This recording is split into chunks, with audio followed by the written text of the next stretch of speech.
y'all, and welcome to another episode of Totally Tori. Totally Tori. She's totally Tori. It's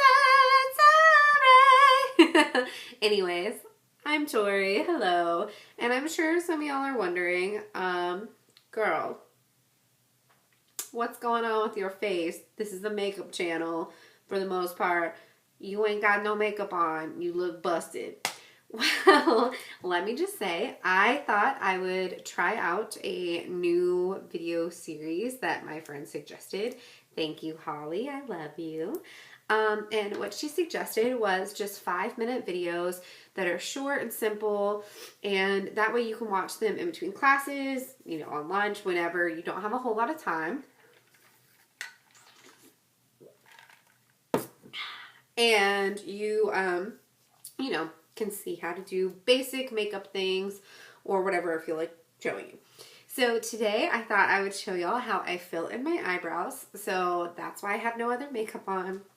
It's all about the brows. And I just kind of wanted to do this to show y'all that once you fill them in, you can wear... Sorry, I play with my hair so much, I know. You can wear your eyebrows filled in without makeup on. It looks a little harsh on me, especially because I have such dark eyebrows because my hair is so dark naturally.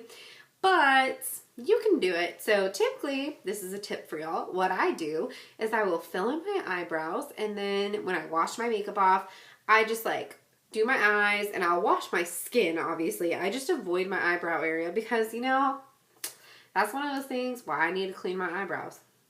I don't need to clean them every day. I'm sorry. Like, if you think that's gross, I apologize. But, you know, I filled them in. I put forth effort. And I kind of like how they look like a day after I fill them in, because they're a little bit more natural looking than this. And it looks really good without makeup on. So, there you go. If you put forth the effort and use a brow setting gel, don't wash them, and then you can just wear them like that for a few days. Real quick before I show the clip and how I do it, I just want to say that it is very, very important that you have an eyebrow gel or pencil or whatever it is you're using. Powder, you can use whatever. I just choose to use a cream and pencil, as you will see. It is very important that you have a shade that matches your hair. So as y'all can tell, I'm starting to lighten my hair. Hopefully it picks up in cameras, but right now my hair is still very dark up top, and it's caramel colored on the bottom, and I'm eventually going to transition it to be blonde. Now, since I have it so dark up here still, I can keep my eyebrows as dark as they naturally are because the top of my hair is really dark. If I was going to be blonde all over, however, I would need to use a lighter brow gel, because while people with blonde hair do use darker brow pencils and such, I know for a fact that what they're using is not Expresso brown, like the brown black shade. It's more like medium to light brown, but because their hair is so light, it just looks darker. And also, if you have, you know, red hair, you don't want to use blonde, you want to use red. I mean, you can use whatever you want. I'm just saying that what's going to look best on you is a shade that is closer to your hair color. Like, for example, my mom has lighter brownie blonde hair with gray in it now, and naturally her eyebrows and hair used to be my color.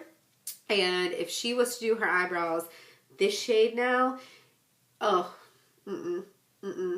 it would look like she took a Sharpie to her face. So no one wants to look like they took a Sharpie to their face.